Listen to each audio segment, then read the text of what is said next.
Ladies and gentlemen, welcome back to Anything Blows. My name's Endry Dika, and today, proud to be at the press conference for Joseph Parker versus Fabio Wardi. But not only that, proud to be with Raven Chapman. Raven, how are you? Yeah, I'm very well, thanks. Good to be here. It's been a pretty cool little press conference, to be fair. So, yeah. And you made history with Sky Nicholson. Unfortunate result on the night, but how did it feel? Not only making history, not only for women's boxing, but world boxing itself, the first ever female title fight in Saudi Arabia. Yeah, it's still amazing. Looking back on it now, you can really reflect on like the good that was done there and hopefully how much it can affect change. Hopefully, we'll see more women boxing out there in Saudi on Riyadh season cards and stuff like that. And yeah, still waiting for another women's fight to be held, but I'm sure it'll be there. It will come soon. And yeah, women's boxing's been flying at the moment, and so many great fights made in women's boxing. And yeah, hopefully more of the world can see that. And could we get a rematch down the line? Yeah, I'd love to, definitely. Like I say, I felt like I wasn't the best version of me that night, and I needed to be the best version of me to win. So yeah, hopefully down the line it'll come back around. And talk about it there. Did you watch her performance against Tiara Brown, and what do you make of it?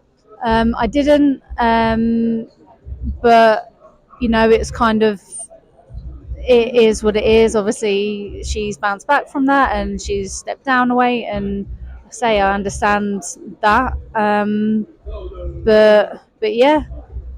And talk about it there. Not only making history in Saudi, but being on Ben Shalom's second ever and I believe the second ever all-female card in Great Britain at the Royal Albert Hall. How was that? And Royal Albert Hall is known for concerts, for events, and how did it feel to fight there? Yeah, it's pretty cool. I don't think you can really appreciate the venue until afterwards. Like having a look around, like a really cool venue and stuff. But yeah, like I say, I'm really proud to have been part of some major fights for women, and I look forward to like where my journey goes.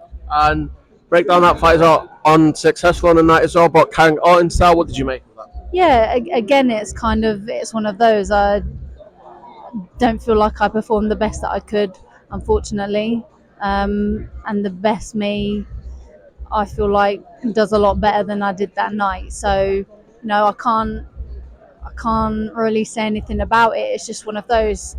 You got to be the best you are on the day that you're told to fight, and I just wasn't that night. And Karis is a great fighter. A lot of respect for her. I think it was interesting realizing again, understanding why Sky went down, because for me it was the same kind of thing. Like I felt like a lot of the smaller fighter on the night, and made me realize that maybe even going down a weight would be all right for me. So I've always found featherweight super comfortable to make. I don't really have to do much of a cut to make it.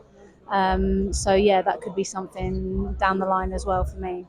And a new girl in boxing, TMA 8 and 3 wins, 3 knockouts. What do you make about it? Is she the future of women's boxing? Yeah, 100%. I've known a little bit of Tia from before. She's been boxing for a long time, probably like all her life. So it just goes to show that with that dedication and that practice, like what can happen. And yeah, she's a force to be reckoned with, and exciting to see how she progresses through the ranks. And when can fans next expect to see you out? Hopefully, I'll be out either the end of this year or early next year. Are there any names in specifically? Nothing to disclose as yet, but it's exciting. And I know everyone's going to talk about it. She is obviously what started women's boxing. What do you make of Katie Taylor's last 2 performances against Amanda Serrano, and where does she go from here? I think they're, great fights. Her and Amanda both put on such a performance for women's boxing.